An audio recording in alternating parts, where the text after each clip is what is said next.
Türkiye'den Örgümü Dediniz kanalımdan dünyadaki tüm dostlara selamlar, sevgiler, saygılar. Örgümü Dediniz kanalıma hepiniz hoş geldiniz. Bu videomda çiçek motiflerinden oluşan bu güzel bluz çalışmasının nasıl yapıldığını sizlere anlatmak ve paylaşmak istiyorum. Umarım sever ve beğenirsiniz arkadaşlarım. Beğeni ve yorumlarınızı videomun alt kısmında yapabilir. Ayrıca paylaşımda bulunarak daha çok kişilere ulaşımını sağlayabilirsiniz. Evet, gelin şimdi hep birlikte bu güzelliğin nasıl yapıldığına geçelim arkadaşlar. Bluzumu yaparken kullanmış olduğum ipim Himalaya Deluxe Bambu arkadaşlarım. Tığım ise şöyle 2,20 milim oldu. Hemen başlamak istiyorum. Önce bir halka yapıyoruz. Şu şekilde. Sonra taktık tığımızı. Bir tane zincirle şöyle sabitliyorum. Sonra bir miktar yükseldim. Arkasından şu şekilde aldım. Öne geçirdim ve şu şekilde ikili trabzanımı yaptım. 1-2 zincir çektim. Üzerine bir aldım. Halkanın içerisinden giriş yapıyorum. 1 2 3 şu şekilde 3 tane çektim. Üzerine bir alıyoruz. 3 defa da çekiyoruz. Tekrar 2 zincir çektim. Bu işlemi 8 defa tekrarlıyoruz arkadaşlar. 1 2 9 tane boşluğumuz olacak. 2 ve 3. 1 2 zincir. Bir aldık üzerine 1 2 3 de çektik. 1 2 zincir. Devam ediyoruz. 1 2. Evet, devam ediyorum. Şimdi bir sayalım. 1 2 3 4 5 6 7. 2 zincirimi çektim. Sonuncu yerimi yapıyorum. Şu şekilde aldım. Sonuncuyu yaparken iyice sıkılaştırdım. Şu fazla ipimi şu şekilde alarak, bakın, ikisini birlikte aldım. Yani fazla ipimle birlikte götüreceğim ki o da aradan kaybolsun. Şu şekilde girişimi yaptım. Sonuncu yerimi yapıyorum.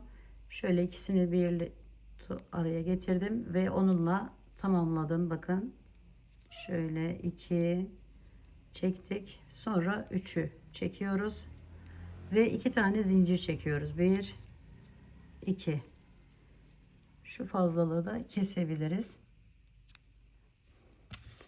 Şimdi toplam boşluk sayımız 9 tane olacak arkadaşlar. Şöyle kaydırarak buraya bağladım. Bir daha sayalım. Bakın, 1 2 3 4 5 6 7 8 9. 9 tane boşluk önemli bizim için.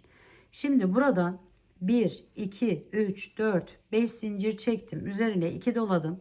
Hemen yanındaki boşluktan giriş yapıyorum ve ikili trabzan yapıyorum. Yarısı, bir tanesi burada kalıyor. Çekmiyorum. 2 doladım. 1 2 çektim, bıraktım. 2 doladım. Aynı yerden bir daha 1 2 çektim. Sonra hepsini birlikte alıyorum. 1 2 3 4 5 tane zincir çekiyorum. Geliyorum, bakın, şu ikili trabzanımın üstündeki şuradan giriş yapıyorum ve kaydırarak bağlıyorum. Sonra tekrar 5 tane zincir. 1 2 3 4 5. 2 doladık. Boşluğa yine önce yarım trabzanlarımızı yapıyoruz. Yarım ikili trabzan şeklinde. Bir daha 3 tane bu şekilde yaptıktan sonra hepsini birlikte alıyoruz. 1 2 3 4 5 zincir çektik. Geldik dibinden, hemen girişimizi yaptık. Kaydırarak bağladık. Bakın, yapraklarımızı bu şekilde oluşturuyoruz. 1 2 3 4 5. 1 2 doladık. 1 2. Tekrar devam ediyoruz.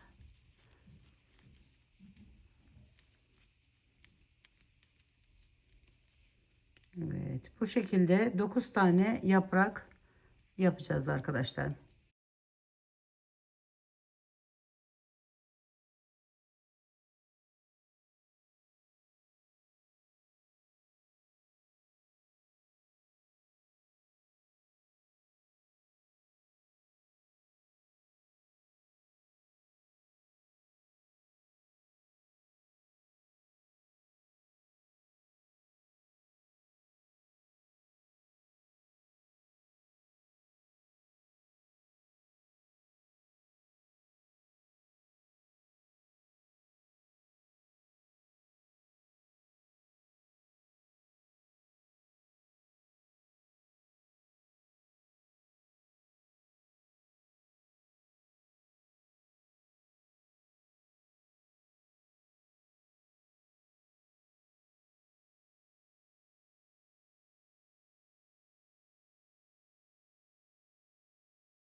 Son yerimize de son yaprağımızı yapıyoruz bu şekilde.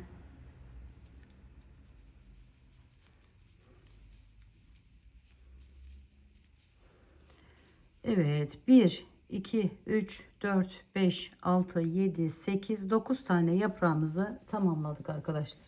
1 2 3 4 tane zincirimi çektim, üzerine 2 doladım, pardon 3 doluyorum, üzerine geliyorum, bakın arkadan şu şekilde giriş yapıyorum, alttaki iki üçlü trabzanımın içerisinden 1 2 3 4 defa da çekiyorum. 1 2 3 4 zincir çektim, geliyorum bu defa, bakın şu üst tepesinden şuradan giriş yapıyorum şu şekilde ve sık iğnemi yaptım.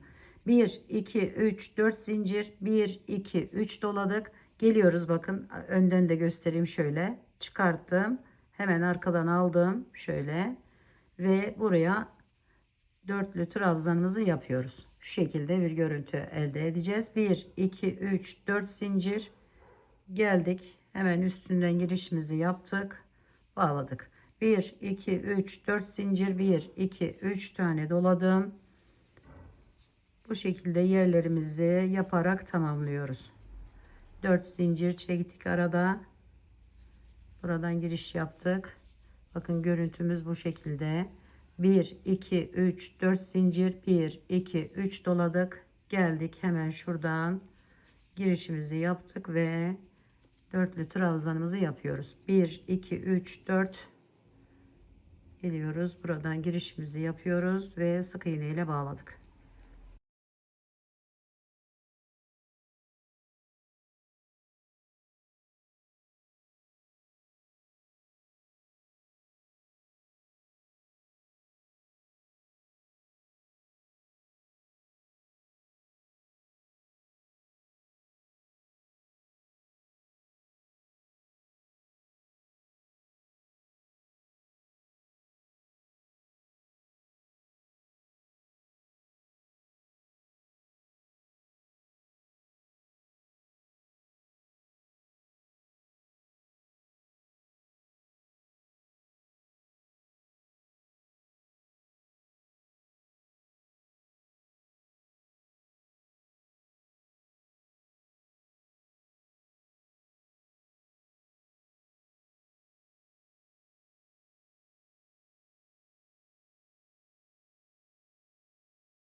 Şimdi sonuncu yere geldim. 2 zincirimi çektim. Üzerine bir aldım. Geliyorum. Hemen şu tepe noktasından yine girişimizi yapıyoruz. Bu şekilde ve buraya ikili trabzan yapıyoruz arkadaşlar. Şöyle bir görüntü elde ettik. Şimdi tersinden hemen şöyle girişimi yaptım. Aldım ilmeğimi ve sık iğne yapıyorum. 1, 2, 3, 4, 5 tane zincir çekiyorum. Her bir araya bakın. Şuradan giriş yaptım.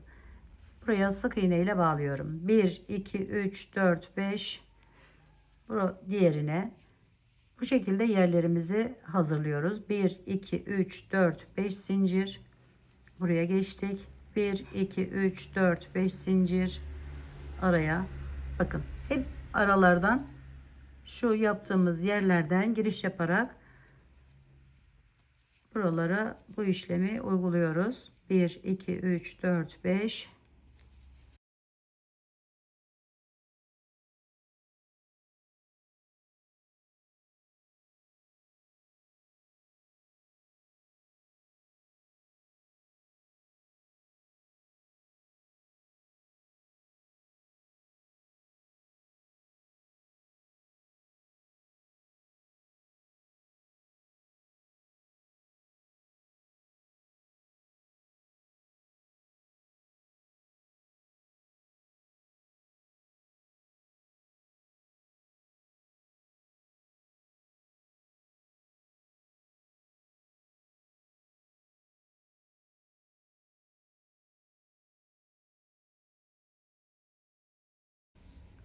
Bakın son buradan başlamıştık. Buraya da bir tane yapıyoruz. Şimdi 1 2 3 zincir çektik. Üzerine bir aldık. Geliyorum.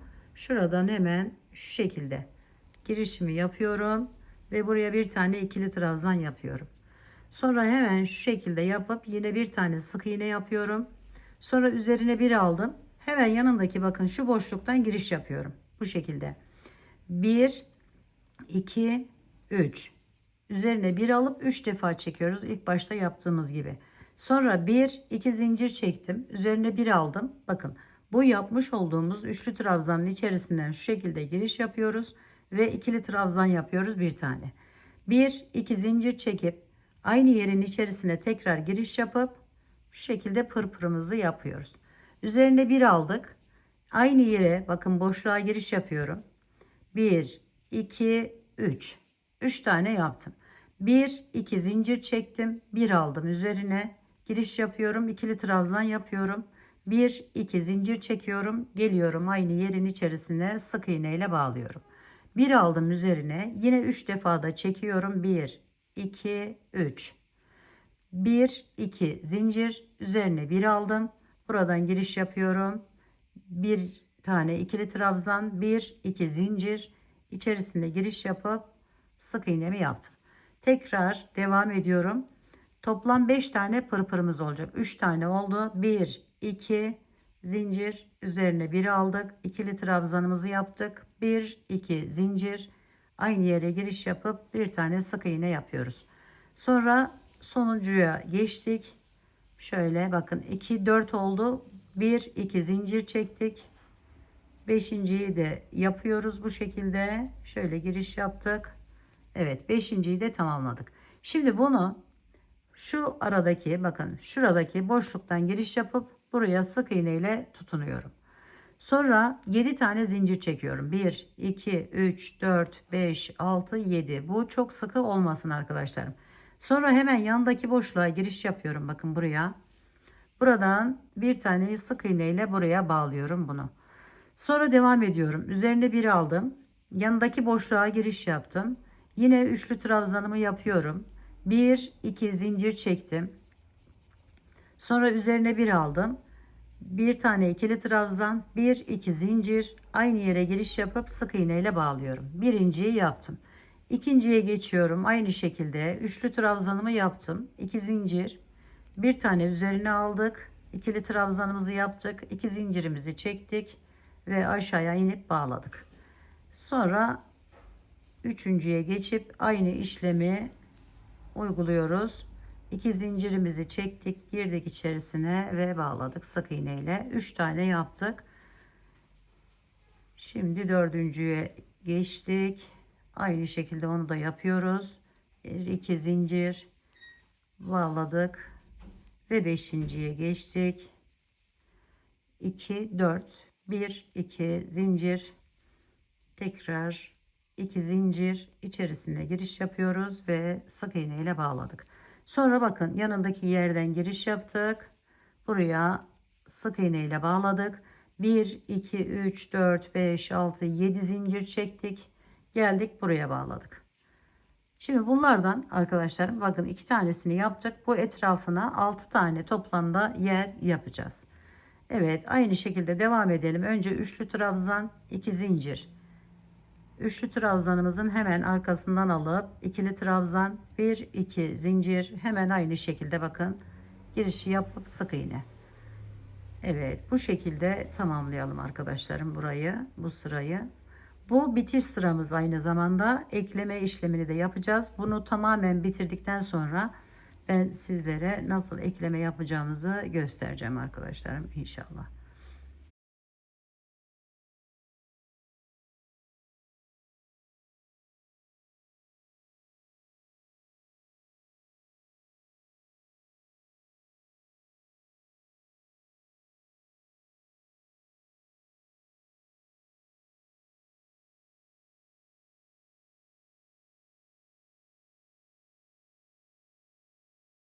İki, 4, 5 oldu. Hemen yana geçtik. Sık iğne ile bağladık. 1, 2, 3, 4, 5, 6, 7 zincir.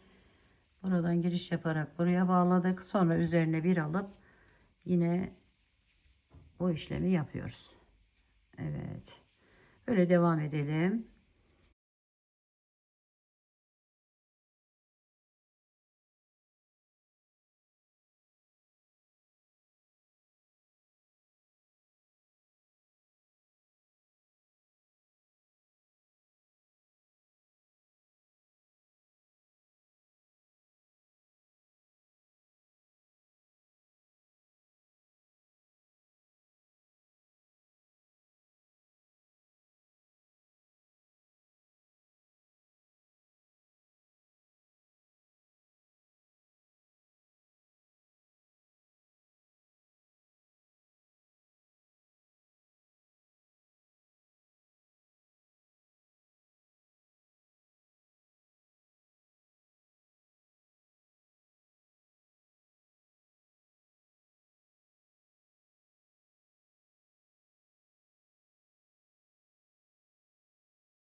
5'e tamamladım. Şimdi bakın şuraya giriş yapıyorum.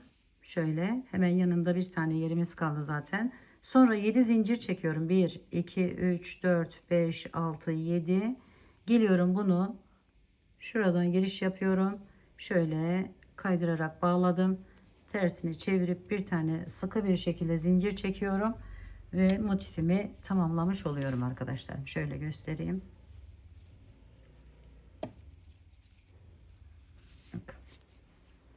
Evet, motifimizin tamamlanmış hali bu şekilde. Şimdi ekleme işlemine geçelim. Hemen şurada ben hazırlamıştım daha öncesinden.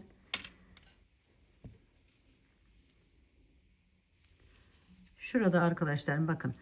1, 2, 3 tanesini yaptık. Dördüncüye geldik. Dördüncüden sonra bakın şu üçlü trabzanımız. 2 zincirimizi çektik. Sonra üzerine bir aldık. Bir tane ikili trabzanımızı yapıyoruz. Şöyle. Sonra bunu geliyorum. Mesela şuraya ekleyelim. Bunun arkadaşlarım bakın şu 7'den 7 tane zincirimiz var burada. Onun bir yanı değil bir yanı. Yani buradan sayarsak dördüncü, buradan sayarsak ikinci yerinden girişimizi yapıyoruz. Bakın hemen üstünde şu şekilde yerimiz var. Oradan giriş yapıyoruz. Şöyle aldık, bağladık. Buraya bir, iki tane zincir çektik. Geldik. Buraya sık iğne ile bağladık. Sonra bu dördüncü, şimdi beşinciyi normal bir şekilde yapıyoruz. Şöyle üçlü trabzanımızı yaptık. Bir, iki zincirimizi çektik. Üzerine bir aldık. İkili trabzanımızı yapıyoruz. Bir, iki zincir çekiyoruz. Dibine giriş yaptık. Sık iğnemizi yaptık. Sonra bakın şu boşluktan giriş yapıyoruz. Buraya bağlıyoruz sık iğne ile. 1, 2, 3 tane zincir çekiyoruz. Geldik bu ortadaki yedili olan yerimize arkadaşlarım şöyle. Yedili olan yerimizden giriş yaptık ve sık iğne ile bağladık. 1, 2, 3 zincir çektik. Geçiyoruz buna. Tamamlayacağımız motifimize bakın. Hemen şu boşluktan bakın. Şuradan girişimizi yapıyoruz. Şöyle sık iğne ile bağladık. Sonra üzerine bir aldık. Sonra üçlü trabzanımızı yapıyoruz. 1, 2 zincir çektik. Bir aldık üzerine. İkili trabzanımızı yapıyoruz. 1, 2 zincir çekiyoruz. Birinciyi boş bırakacağız. Herhangi bir ekleme yapmayacağız bunu. İkinciyi ekleme yapacağız şimdi. Şöyle 1, 2 zincir. Bir aldık üzerine. Giriş yaptık ve aldık şu şekilde tamamladık. Sonra geçiyorum buna. Bakın 7'nin yanından bir tanesini atlıyorum ikincisinden. Hemen şu üstünden girişimizi yapıyoruz ve kaydırarak bağlıyoruz. 1, 2 zincir çektik, geldik. Bu üçlü trabzanımızın içerisinde giriş yapıp buraya sık iğne ile bağladık. Sonra devam ediyoruz. Şimdi bunu eklemiş olduk arkadaşlarım. Devam edelim, tamamlayalım.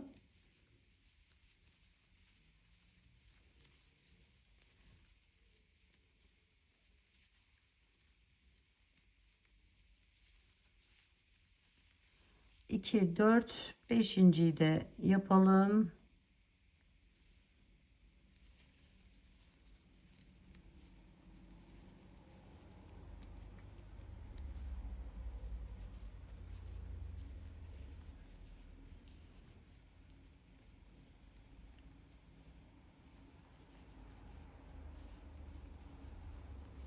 Eksik olan yerimi tamamlayacağım.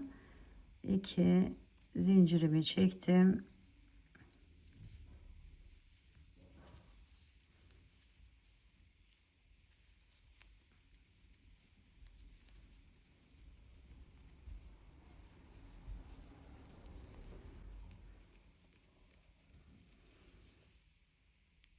Yedi zincirimi çektim, geliyorum ve bu motifimi de bu şekilde tamamlamış oluyorum arkadaşlar. Bakın şöyle iki motifimizi birbirine ekledik. Şimdi burada arkadaşlar ne kadar büyüklükte istiyorsanız bu motiflerimizi ekleme yapıyoruz. Ben 8 tane üzerine, bakın şöyle göstereyim size. Şöyle bakın 8 motif kullanacağım. Tek dikkat etmeniz gereken yeri şu kısmı arkadaşlarım. Burası yarım başlayacak ki şu kol kısmına gelen yerimizde Bu düz olanları yapacağız. Bu şekilde ekleyeceğiz. Bir de arkadaşlar size şu aralardaki doğan bakın şöyle boşluklarımız oluşuyor.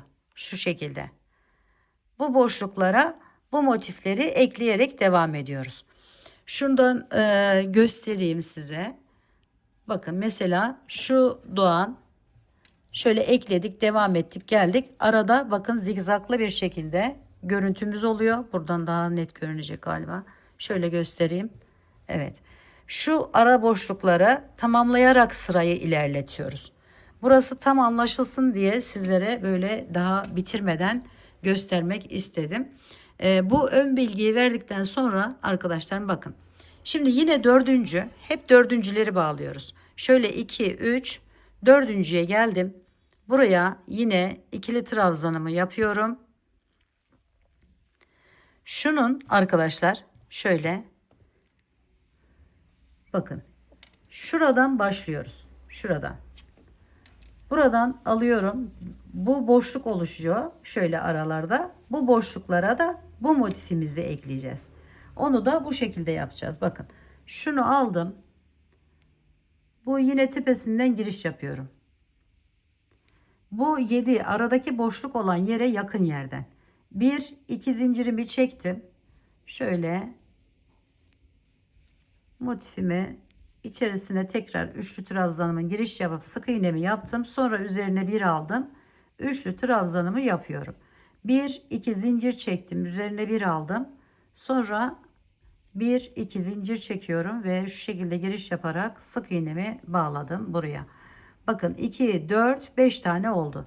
Geliyorum buraya. Buraya girişimi yapıyorum. Sık iğne ile bağladım. 1 2 3 tane zincir çektim. Geliyorum aradaki 7'ye arkadaşlar bakın. 7 yere geldim. Oraya sık iğne ile bağladım. 1 2 3 tane zincirimi çektim. Geliyorum buna. Şöyle birazcık küçültelim ki iyice gözüksün. Buraya giriş yapıyorum ve buraya bağlıyorum.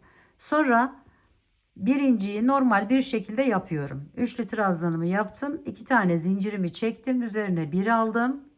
Ve buraya giriş yapıp sık iğne ikili trabzanımı yaptıktan sonra 2 zincir bir sık iğne ile bağladım. Birinciyi de herhangi bir şey yok. İkinciyi ekleme yapacağız. Hemen üçlü trabzanımızı yaptık. 1 2 zincirimizi çektik. Üzerine bir aldık. İkili trabzanımızı yapıyoruz. Bunu geliyorum. Bakın şu arada 3 tane yerim var. Bir tanesi burada kalacak, bir tanesi burada kalacak. Ortadakinden giriş yapıyorum. Ve oraya kaydırarak bağladım. 1 2 zincirimi çektim. Geliyorum buna. Üçlü trabzanımın içerisine sık iğne ile tutundum. Sonra normal bir tane daha yapıyoruz. 1 2 zincirimizi çektik. 1 2 tekrar bağladık. Şimdi dördüncüye geldik yine. Bakın 1 2 3 bu dördüncü. Bunu da ekleme yapacağız. Hemen şöyle ikili trabzanımızı yaptık. Geliyoruz motifimize. Bakın bu tarafa bağladık. Şimdi buraya bağlayacağız. Buradaki 3 tanesinin ortasından şu şekilde 1 2 zincir çekiyoruz ve çevirdik. Buradan girişimizi yaptık. Buraya bağladık. Sonra beşinciyi tamamlıyoruz. Normal bir şekilde 2 zincir 1 2 zincir tekrar bağladık. Sonra buraya geçiyoruz ve buraya sık iğne ile tutunduk. 1 2 3 tane zincir çektik. Geliyoruz arkadaşlarım. Bakın buradaki 7'miz. Oradan giriş yapıyoruz ve buraya sık iğne ile bağladık. 1 2 3 zincir geçtik motifimize. Buraya tutunuyoruz. Sonra diğerini ekleyeceğiz şimdi. Aradaki boşluğa bakın. Şöyle olacak. Onu da buraya ekleyeceğiz.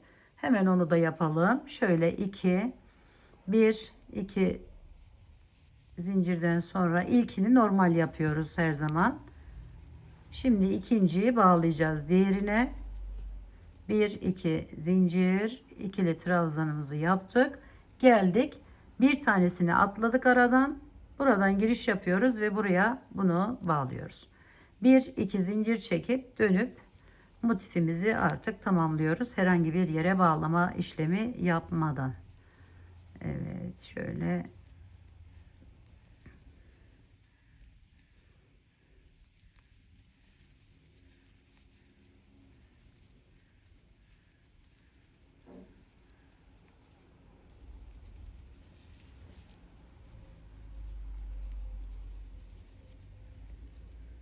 Eklerken bir atlayıp diğerine, bir atlayıp diğerine, dördüncü ya da ikinci motifleri ekleyerek, yani şu yerleri ekleyerek devam ediyoruz. 2, 4, 5 oldu.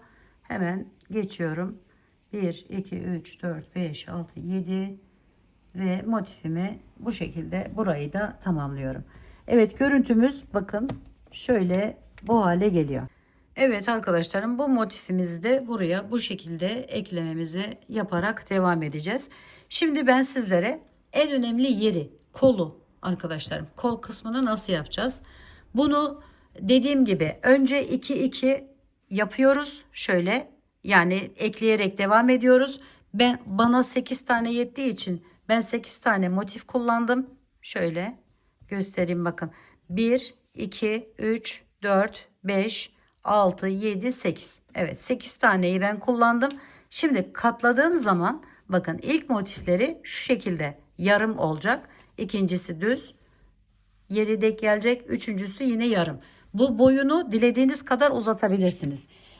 Kol ayrım yerinde özellikle şuna dikkat etmeniz gerekiyor. Bu yarım olan yerimiz kol yerinde olacak arkadaşlar. Kol yerine de şöyle, şimdi bu yaptığımız motifi ekleyerek devam edebiliriz. Şöyle tutalım. Bakın. Bunu buraya ekleyebilirim. Şöyle. Buradan devam edeceğim çünkü.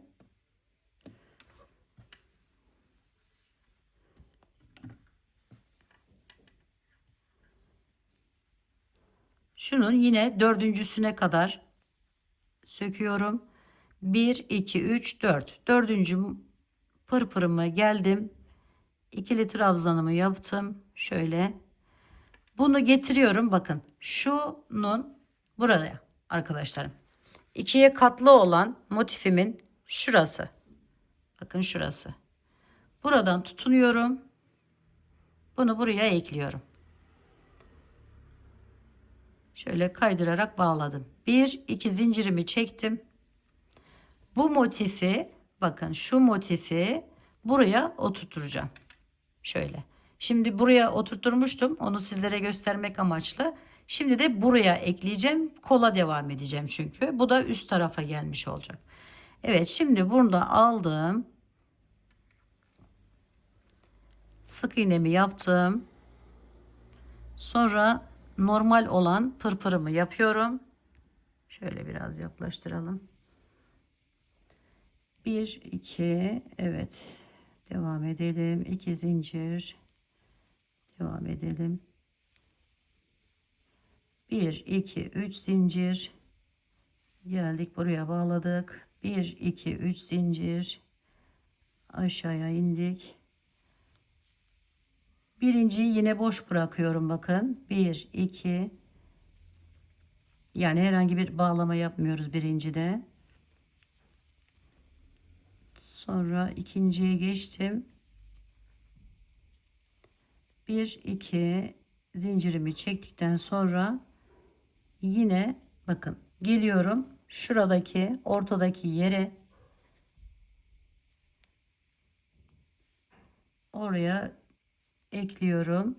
1 2 zincir çektim, aşağıya indim. Üçüncüyü boş, yani herhangi bir yere eklemeden devam edeceğim.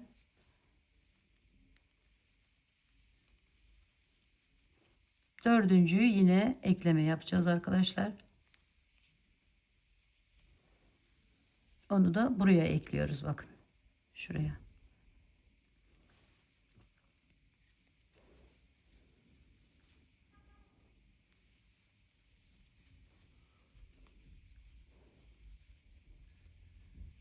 Beşinciyi yapıyorum şu anda.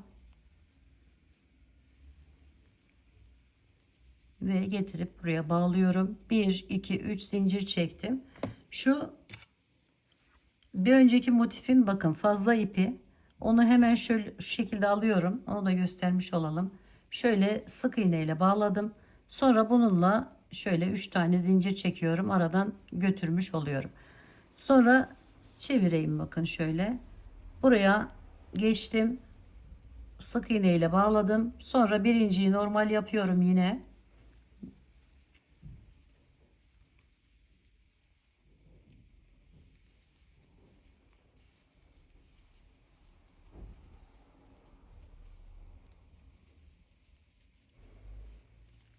ben ikili yaptıktan sonra geliyorum, buradan girişimi yapıyorum ve bir iki zincir çekip buraya da bağlamış oluyorum.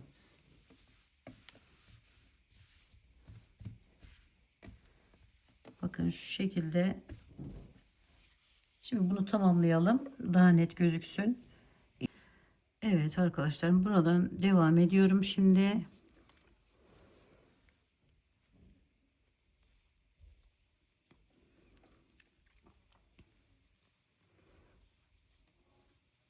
Artık normal motifimizi tamamlıyoruz burada.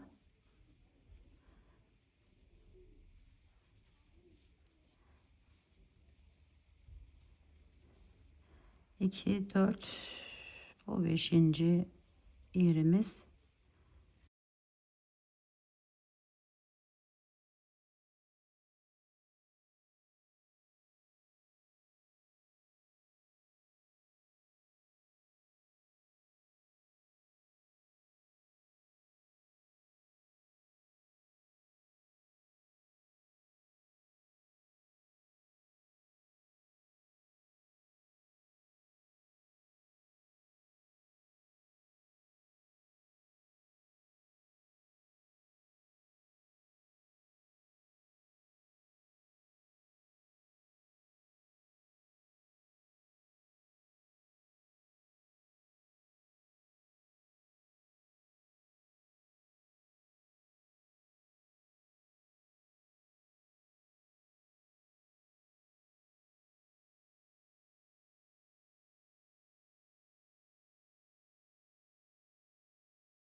Evet arkadaşlarım, şimdi bakın şöyle kol kısmına buradan devam ediyoruz. Diğer motifimizi gelince buraya ekleyeceğiz. Tamamen tamamladığım zaman size daha detaylı bir şekilde göstereceğim bitiminde. Ama buraya kadar bu şekilde ekleme yaparak devam edeceğiz arkadaşlar. Evet, şimdi ben diğer kısımlarını da tamamlayacağım ve kapanışta tekrar sizlere buraları anlatmak istiyorum arkadaşlar. Evet arkadaşlarım, şimdi ekleme işlemlerini, motiflerimi tamamladım. Bakın kolunun altında şu şekilde bir boşluk oluşuyor. Bu boşluğu da isterseniz tabii ki şöyle dolduracağız şimdi. Şuradan giriş yapıyorum. Şöyle 1 2 3 4 5 tane zincir çektim. Üzerine 2 doladım. Aynı yerin içerisine giriş yapıyorum. Ve 1, evet, üçlü trabzanımızın bakın bir tanesini bıraktım. Şimdi tekrar 2 doladım. Buraya geçtim. 1 2, üçüncüyü bıraktım. Tekrar 2 doladım. Aynı yere bir daha. 1 2, sonra tekrar 2 doladım. Buraya geçiyorum.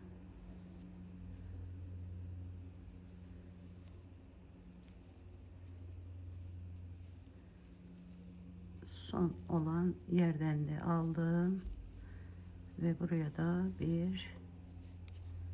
bir tane daha. İki. Şimdi hepsini birlikte şöyle tutup çekiyorum ve bir tane zincir çekip kesiyorum. Evet, bakın şöyle kol altına gelen yeri o şekilde kapatıyoruz.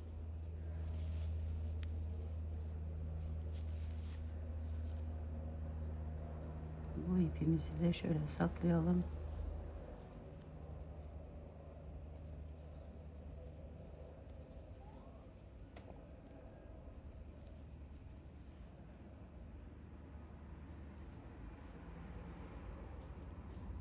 Evet. Bakın arkadaşlarım, şöyle.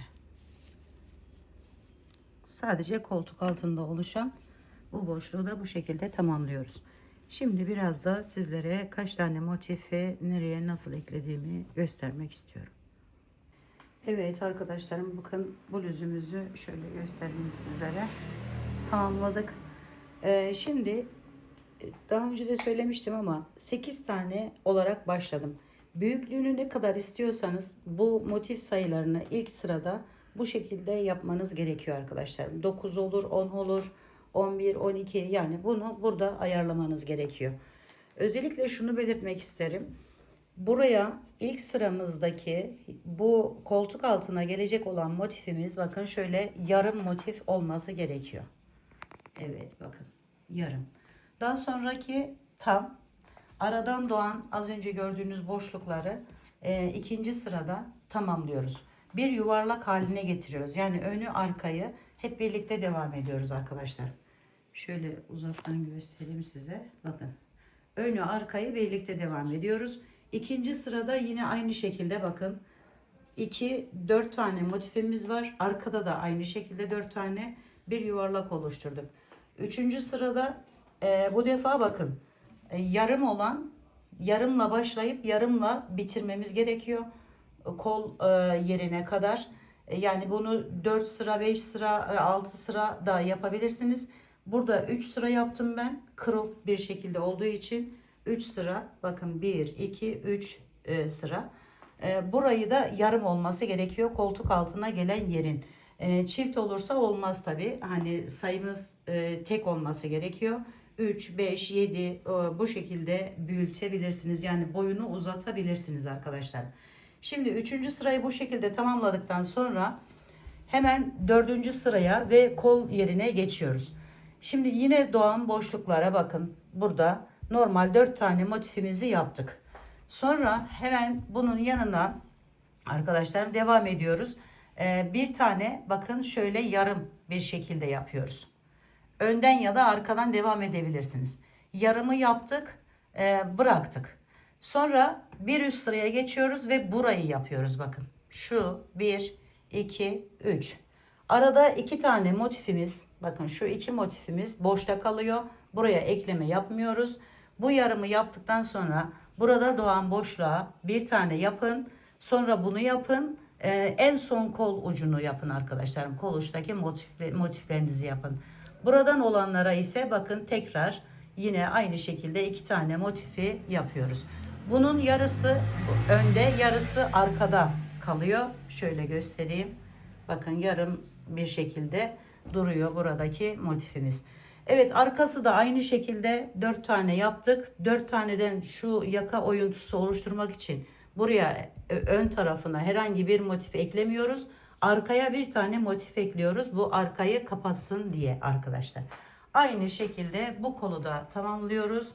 Ve en son az önce yaptığımız şu kol altlarında oluşan şu boşluğa bu işlemi uyguluyoruz ve bluzumuzu tamamlamış oluyoruz. Şimdi bir de mankenimizin üzerinde görelim arkadaşlar. Evet arkadaşlarım, gördüğünüz gibi ekleme işlemlerini de anlattım sizlere ve görüntümüz bu şekilde geldi. Şöyle dediğim gibi daha uzun, daha kısa yapabilirsiniz. Büyüklüğünü, küçüklüğünü kendinize göre ayarlayabilirsiniz arkadaşlarım. Yapacağınız kişinin boyutlarına göre motifleri yaparak ayarlama yapabilirsiniz. Evet, umarım sizler de sevmiş ve beğenmişsinizdir. Örgümü dediğiniz kanalıma abone olmayı, beğenmeyi, yorum yapmayı, paylaşımda bulunmayı unutmazsanız çok mutlu olurum. Bir dahaki en farklı, en değişik örgü model, teknik ve tasarımlarında görüşmek üzere. Hoşça kalın, sağlıkla kalın, Allah'a emanet olun arkadaşlar.